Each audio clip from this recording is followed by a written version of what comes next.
Hello, Texas hemp industry. I'm Nick. I'm from East Texas Hemp Company.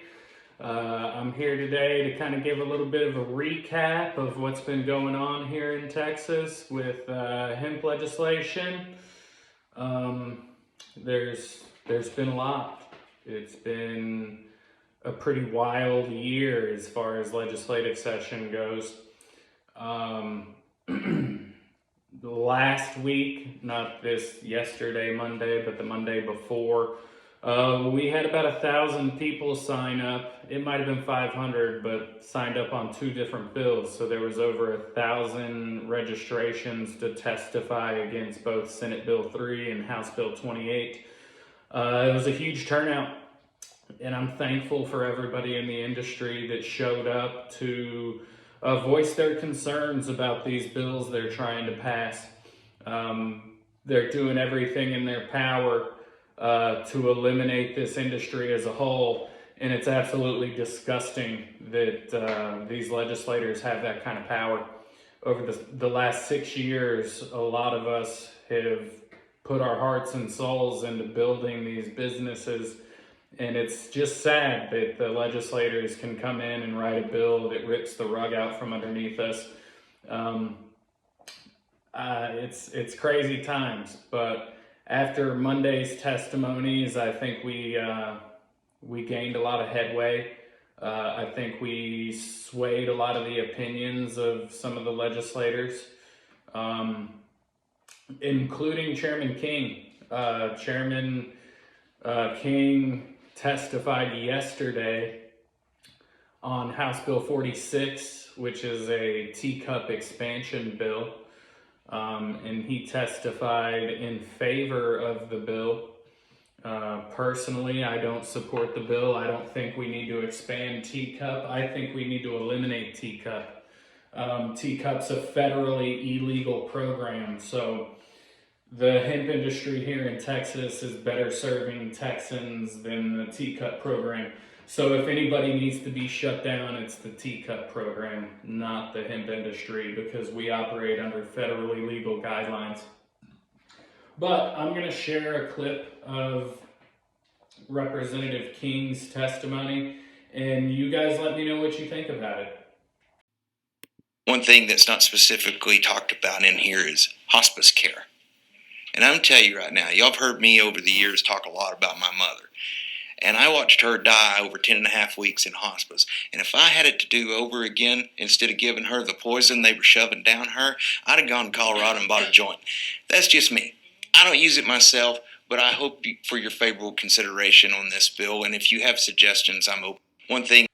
Okay, so that was Representative Kim King's testimony. What did y'all think about that? Representative King is over District 88. So the counties he represents is Andrews, Bailey, Burscoe, Castro, Childers, Collingsworth, Gaines, Gary, Hale, Hall, Hemp Hill. So those are a couple of the counties that he represents. It was odd to me because he admitted that if he had it all to do over again, that he would violate Texas law to go to Colorado and grab a cannabis product and drive it back across state lines to give to his mother.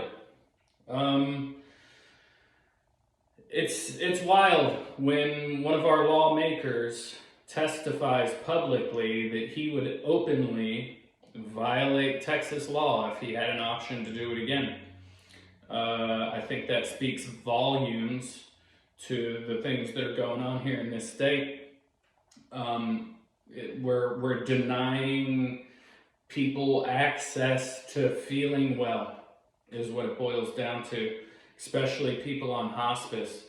People on hospice greatly benefit from cannabis products because they just have a way of making us feel well.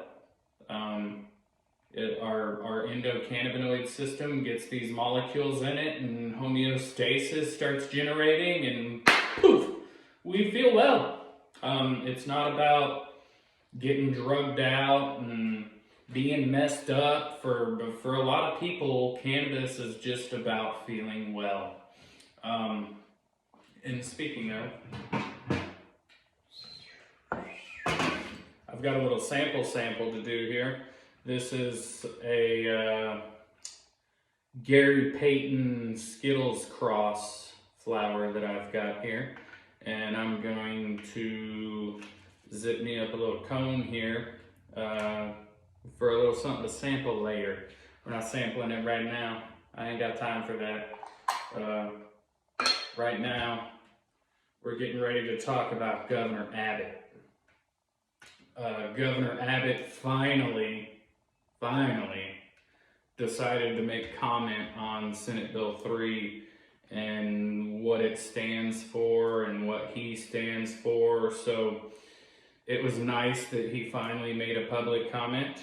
I'm going to play that clip for you guys here in just a minute and get your guys' opinion on it. I can't say that it was necessarily positive, but I can't say that it was negative either. He kind of non-answered, but I thought it was honestly a positive thing for our industry, what he had to say. So you guys check out this clip and let me know what you think about it. Move down now to Senate Bill 3 about banning THC in Texas. So the viewers for KAUZ want to know, why is a THC ban necessary for Texans, and they're asking what exemptions would or should be allowed. Well, this bill is still working its way through the legislature. The Senate's passed it, the House is considering it. Both the House and the Senate, they agree on a core principle, and that is that children, minors, should not have access to high-level THC. And so they want to make sure that it's banned from locations where minors may be able to access it. And they're looking at other strategies for those who are not minors. All right, Governor, thank you so much for being All right. Well, that was Governor Abbott's interview. What did you guys think about that? He kind of non-answered, but he also didn't say that he supports an outright ban of THC. He mentioned wanting to keep it out of the hands of children, which every responsible retailer in this state also agrees with. Since the inception of my business, I have always age gated. I don't sell to people under the age of 21, which makes it a little difficult sometimes. Somebody wants a pain salve or a lotion that they can apply to an injured knee, and maybe they're 19 or 20 years old and they live on their own, but they still got to have their parent come buy it for them. A lotion that they rub on their knee or their shoulder or elbow or something like that. It's just the way it works. It's got THC in it. You got to be 21 to buy it. Sorry. But I thought what Abbott said was positive. He didn't say he supported a complete ban for everybody. He said that they want to keep it out of the hands of minors and provide a pathway for those that are not minors, which we've already been doing, majority of people anyways. My joint is not for resale, personal use only. Overall, I think we've made great headway in this state. I think we're all doing phenomenal work. I want to thank everybody that's been to the Capitol to testify. Everybody that continues to go to the Capitol to testify. Unfortunately, I wasn't able to make it out there yesterday to testify on House Bill 46. But when the next one arises, I will be hopping in the car and making another trip back out to Austin. I also want to thank Representative King for his testimony. He did a fantastic job. He is supporting House Bill 46, which I don't support, but I thank him for supporting cannabis anyways, because his support for cannabis means a lot to our industry.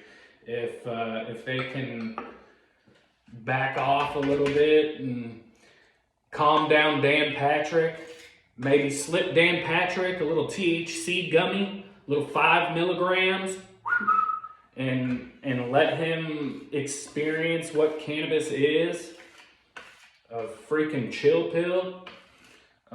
Maybe he can calm down.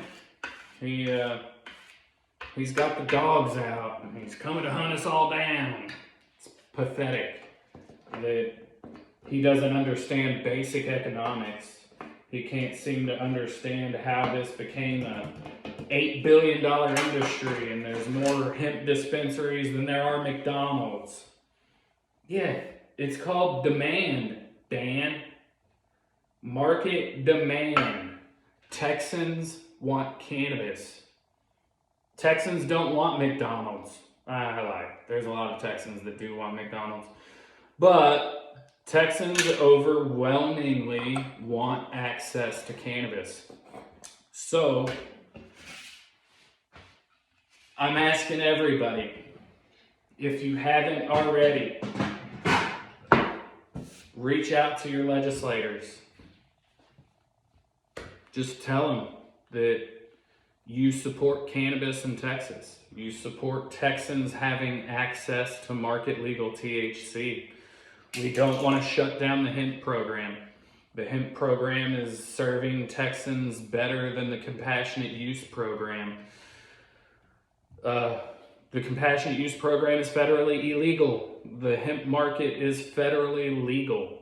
So I feel like a lot of people are fighting for the wrong things. Pushing this teacup expansion doesn't need to happen. It's a federally illegal market. The people that own marijuana dispensaries are barred from writing off any of those expenses in their taxes.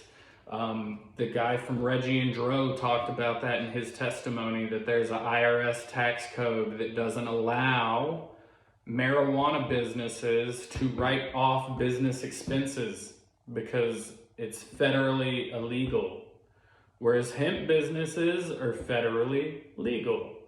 So tax write-offs are allowed. It doesn't make sense to me why so many people are pushing the compassionate use program when they all have essentially unrestricted access to cannabis via hemp, because the hemp regulations only restrict one cannabinoid out of hundreds of cannabinoids. But other than that, I appreciate you guys stopping by. Give us a like, give us a follow, give us a subscribe. Share this video with some of your friends, family members, people that you know that support cannabis. Let them know that they need to be active. The next time there's a hearing at the Capitol, try to reorganize your schedule and make it out to the Capitol to testify in front of these lawmakers. The crowd we had last Monday was phenomenal. Hundreds of people. And Lucas over there at Hometown Hero did a fantastic job of keeping everybody motivated, keeping everybody fed. He spent thousands of dollars on pizza and energy drinks and snacks and phone chargers and waters and energy drinks. And Lucas is great, and he's an asset to this community. And be sure to give them a follow. Hometown Hero, they're great guys out there. They've done a lot of fantastic work in this community, and I'll probably have some of their products on my shelf here eventually. Other than that, thank you everybody. We appreciate you, and we will catch you in the next one.